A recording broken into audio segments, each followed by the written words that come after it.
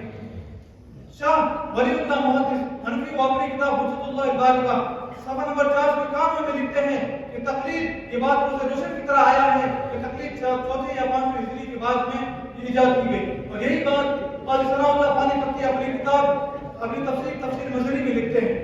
اور علامہ ابن قیم علیہ الرحمہ وہ لکھتے ہیں کہ وہ تقلید جس کو نبی صلی اللہ علیہ وسلم نے مضمون قرار دیا تھا وہ 4 صدی ہجری کے بعد میں ایجاد کی گئی. عالم الموقعین صفحہ نمبر 2891. اب آخر میں ان سے کہوں گا کہ آپ حق پہ آ جائیں. اب میں اپنی بات شیئر بیٹھ رہی ہیں بڑا اب میں اپنی بات بیٹھ گئی جب دیوں کی ہوا میں اچھالتے رہنا گلوں کے رخت میں تیزاب ڈالتے رہنا ہم نور بن کے زمانے میں پھیل جائیں گے. تم حضرت بیٹھ جائیے آپ شیخ سنائیں قرآن حدیث کی حضرت کو یہ غیر مقلدین اپنے مقلدین کے بارے میں کہتے ہیں اندھی تقلید ہے. حضرت اندھے غیر مقلد مل کے یاد. دوسری بات جتنی احادیث اور جتنے حوالے انہوں نے پیش کیے ان کو کس نے سکھایا؟ تمہاری جانتی بھی نہیں کہ آپ ہندوستان سے سیکھ کر کے ایک اہل علم سے سیکھ کر کے سیکھ لیتے ہیں. اس کو تقلید نہیں کہا جا سکتا. ہم اہل علم کو کوئی مسئلہ پوچھ لیں اسے کو تقلید اور یہاں تک کہ شرک بھی کہہ جاتا ہے. پہلے خدا کا واسطہ. دوسرے کتنے آپ سلف کے حوالے پیش کریں. قرآن حدیث آپ اگر مانتے ہیں تو سلف کے حوالے پیش کیوں کر رہے ہیں؟ قرآن حدیث کے حوالے پیش کرو. آپ تقلید کر رہے ہیں علماء کے فتویٰ دے رہے ہیں تقلید کر رہے ہیں. دوسری بات معاذ بن جبل رضی اللہ تعالیٰ عنہ کی حدیث چار ائمہ نے فرمایا کہ اولو الامر یہ جمع کیسے کیا؟ ارے آپ کو پتہ ہونا چاہیے جمع کے 3 فرق جب ہوتے ہیں تو جمع آ جاتے ہیں. 4 فرق کیا ہم کہہ رہے ہیں ان آپ کو جمع کا قاعدہ نہیں معلوم نہیں ہونا چاہیے. دوسری بات امام ابو حنیفہ کی ایک تقلید کیوں کرتے ہیں؟ آپ قرات میں کہتا ہوں 90% بلکہ 99% کہوں تو بھی درست ہے. 99% غیر مقلدین صرف ایک امام عاصم کی قرات پڑھتے ہیں. کیوں پڑھتے ہیں؟ کیا کوئی دوسرے قرآن نہیں تھے؟ دوسری بات صحابہ کے دور میں یہ مسئلہ کہاں تھا؟ تو صحابہ کے دور میں امام عاصم کی قرات کہاں تھی؟ امام عاصم کوفی کی قرات آپ نے لے لی. امام ابو حنیفہ کوفی کا شکل لے لو. حضرت معاذ بن جبل رضی اللہ تعالیٰ عنہ کے آگے ان کی تقلید کیوں نہیں کرتے؟ یہ حضرت معاذ بن جبل کی کوئی کتاب دکھائیں؟ فقہ معاذ بن جبل آپ نے دکھائیں؟ صحابہ کے دور میں معاذ بن جبل کی گئی بات بھی کیوں نہیں کی گئی؟ آپ کوئی فقہ معاذ بن جبل دکھائیں تو صحیح ہم کو تقلید کرنے کو تیار ہیں. مدور نہیں ہوا ان کا. پہلے حدیث ہمارا نام میرے محدثین نے دیا. بھائی آپ محدثین کی رائے کو لے رہے ہیں تو یہ بھی تو تقلید ہو گئی نا. آپ لینی ہے تو قرآن حدیث کی بات لو. رسول اللہ صلی اللہ علیہ وسلم نے کیا فرمایا؟ علیکم بسنتی میری سنت کو لازم پکڑو. ہم اہل سنت ہے تو اہل حدیث. رسول اللہ صلی اللہ علیہ وسلم کے قول کے مطابق تمہارا نام بھی صحیح ہوگا. تقلید بہرحال حضرت عمرو بن میمون رضی اللہ تعالی عنہ فرماتے ہیں ابو داؤد صفحہ نمبر 62 قدیم الینا معاذ بن جبل رسول اللہ صلی اللہ علیہ وسلم الیمن قال فسمعت تكبيره مع الفجر رجل نجس الصوت فألقيت محبتي عليه فما فارقته حتى دفنته بالشام. فرماتے ہیں کہ میں نے حضرت معاذ بن جبل رضی اللہ تعالی عنہ کے ساتھ اس طرح انصاف کیا کہ بعد میں ان کے ساتھ میں رہا. ہر مسئلہ ان سے پوچھا. کسی اور فقیہ کی طرف رجوع کرنے کو بھی میں نے رجوع بھی نہیں کیا یہاں تک ان کی تدفین کر دی گئی شام کے اندر. پھر فرماتے ہیں ثم نظرت الى افقه الناس بعدهم پھر میں نے ان کے بعد میں لوگوں میں سب سے بڑے فقیہ ہیں ان کی طرف دیکھا. فاتیت ابن مسعود فلزمته حتى مات. میں حضرت ابن مسعود کے پاس میں آیا میں نے ان کو لازم پکڑے رکھا یہاں تک ان کی وفات ہو گئی. 2 فقہاء کے بارے میں فرمایا ہے. اب حضرت معاذ بن جبل اور حضرت عبداللہ بن مسعود کے بارے میں کہ میں نے ان کو لازم پکڑے رہا یہاں تک کہ اللہ نبی کے بعد اما بعد. اسی کہنے والے نے کیا ہی خوب کہا ہے تمہیں کے بارے میں کہا ہے کہ دعویٰ تو علم کا کرتے ہوں پر بعد میں وزن نہیں ہوتا. دعویٰ تو علم کا کرتے ہوں پر بعد میں وزن نہیں ہوتا. دلیل ہاتھ میں رکھتے ہو پر فہم کا فن نہیں ہوتا. ارے ائمہ کی راہ چھوڑ کر کہتے ہو کہ ہم ہی سیدھی راہ پر ہیں. ارے سیدھی راہ تو تب بنتی ہے جب رہبر کا عمل نہیں ہوتا. حضرات اساتذہ کرام مہمانان نظام حضرت الحکم اور میرے معزز ساتھیوں تقلید کے مسئلے پر سامنے بیٹھے ہوئے لوگ بڑا شور مچاتے ہیں کہ ہم کسی انسان کی تقلید نہیں کرتے صرف قرآن اور حدیث کو مانتے ہیں. تو میں صرف ان کے سامنے ایک حدیث پیش کرتا ہوں جس سے یہ بات ثابت ہو جائے گی کہ لوگ ایک خاص عالم یا صحابی کی بات کو لازم پکڑتے تھے. سنیے بخاری شریف کی حدیث ہے, آپ ان کو حوالہ دے دیجئے. بخاری شریف کی حدیث نمبر 1725 جلد نمبر اول صفحہ نمبر 237 کے اندر موجود ہے. سنیے حدیث سنیے. عن اکرمۃ عن اہل المدینہ السعد ابن عباس عن مواتی طافت محاذت قال لهم تنفر قالوا لا نأخذ بقولك سيد وندع قول سيد. حدیث پاک کا مطلب یہ ہے کہ حضرت اکرمہ سے روایت ہے کہ ابن عباس سے اہل مدینہ نے ابن عباس نے ایک عورت کے بارے میں مسئلہ پوچھا جو طواف کر چکی تھی, پھر اسے حیض آ گیا. تو ابن عباس نے کیا فرمایا؟ تو ابن عباس نے فرمایا کہ وہ بغیر طواف ودا کے واپس جا سکتی ہے. تو اہل مدینہ نے کہا کہ نہیں, ہم آپ کی بات کو نہیں مانتے. سنیے ترجمان صاحب سنیے.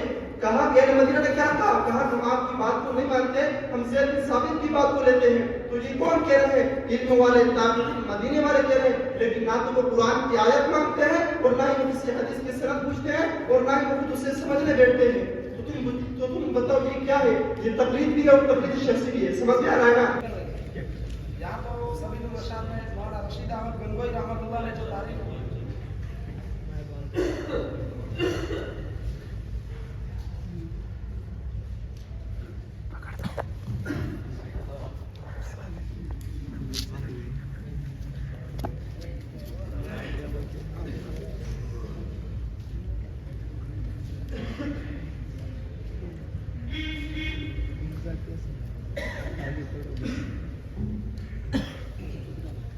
آپ نے جو یہاں تقلید شخصی کی جو تعریف کر رہے ہیں, مولانا رشید احمد گنگوئی رحمۃ اللہ علیہ نے سبیل الرشاد صفحہ نمبر 24 میں لکھا ہے, تقلید شخصی کہتے ہیں ایک شخص واحد کا مقلد ہو کر سب ضروریات اسی سے حل.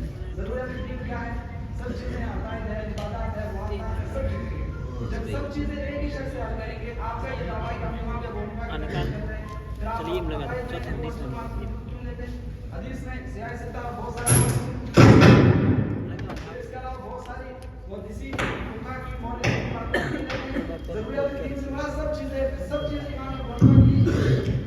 اور دوسری جو صحابہ کے بارے میں آپ بتا رہے ہیں, تو صحابہ کے فتاوی موجود ہے, میں نے آپ کو پہلے ہی بتا دیا. مصنف ابن شیبان, مصنف ابن عبد الرزاق کی صحابہ کے فتاوی ہے, ان کو آپ کیوں نہیں مانتے؟ اور پھر جو میں نے آپ سے سوال کیا تھا کہ تقلید شخصی کیوں واجب ہے, اجماع ہوا ہے, کس کا اجماع ہوا ہے, کہاں ہوا ہے, یہ آپ نے نہیں بتایا. اور چاروں کا انحصار دلیل کیا پیش کی؟ وہ اللہ نے بالکل بڑا ایک نیا نحو پیدا ہوا ہے کہ جمع کا اطلاق صرف کم سے کم 4 پر کیا جاتا ہے, زیادہ سے زیادہ 4 پر کیا جاتا ہے. یہ بات آپ بول رہے ہیں. وہ اللہ سے 4 کا انحصار ہی نہیں ہے. جب 4 کا انحصار نہیں ہے, دلیل تمہارے خود کے خلاف ہو رہی ہے. اور وہ اللہ سے تقلید شخصی بھی ثابت ہو رہی ہے, تمہارے خود کے خلاف دلیل ہو رہی ہے. اور اب میں آپ کے سامنے وہ حدیثیں پیش کروں گا جو حدیث امام ابو حنیفہ رحمۃ اللہ کی قول کے خلاف. سب سے پہلے بخاری شریف جلد نمبر 2 صفحہ نمبر 830 میں یہ حدیث موجود ہے. حضور اکرم صلی اللہ علیہ وسلم, حضرت جابر بن عبداللہ روایت کرتے ہیں کہ نبی کریم صلی اللہ علیہ وسلم نے ہمیں گدے کھانے سے منع کیا اور گھوڑے کھانے کی اجازت دی. جبکہ امام ابو حنیفہ رحمۃ اللہ علیہ کیا کہتے ہیں, ہدایت جلد نمبر 4 صفحہ نمبر 440 میں کہتے ہیں کہ گھوڑے کا گوشت کھانا مکروہ ہے. اب آپ یہ فیصلہ کرتے ہیں کہ آپ کس پر عمل کریں گے, حدیث پر عمل کریں گے یا پھر اس پر عمل کریں گے. اور یہ جو دلیل جو پیش کرتا ہے امام ابو حنیفہ ہدایت کے اندر, وہ حدیث بھی ضعیف ہے. اور آپ دیکھیں کہ ہدایت کے اندر بے شمار احادیث ہیں جو ضعیف احادیث ہیں. اس کے مقابلے میں بخاری, ابو داؤد, مسلم میں بے شمار احادیث ہیں جو صحیح ہیں, پھر بھی اس پر عمل نہیں کرتے. اور دوسری, چور کے ہاتھ کو کاٹنے کے سلسلے میں, چور جب چوری کر دیتا ہے تو کتنی مقدار اس نے چوری کیا تو اس کے ہاتھ کو کاٹا جائے گا. تو اس میں ہمیں عائشہ رضی اللہ عنہا کی روایت ہے اور یہ بخاری کی روایت ہے جلد نمبر 2 صفحہ نمبر 1004 میں ہے کہ یقطع ربع دینار, ربع دینار کے باقاعدہ اگر اس نے چوری کی ہے, ربع دینار سے 3 درہم ہوتے ہیں, یعنی 3 درہم کے باقاعدہ اگر اس نے چوری کیا تو اس کے ہاتھ کو کاٹا جائے گا. جبکہ امام ابو حنیفہ ہدایت جلد نمبر 2 صفحہ نمبر 537 میں لکھتے ہیں کہ 10 درہم سے کم اگر اس نے چوری کی ہے تو اس کے ہاتھ کو نہیں کاٹا جائے گا. اب آپ یہ فیصلہ کریں آپ کس پر عمل کریں گے, حدیث پر عمل کریں گے جو بخاری کے اندر موجود ہے, یا ہدایت صاحب ہدایت کی بات پر عمل کریں گے.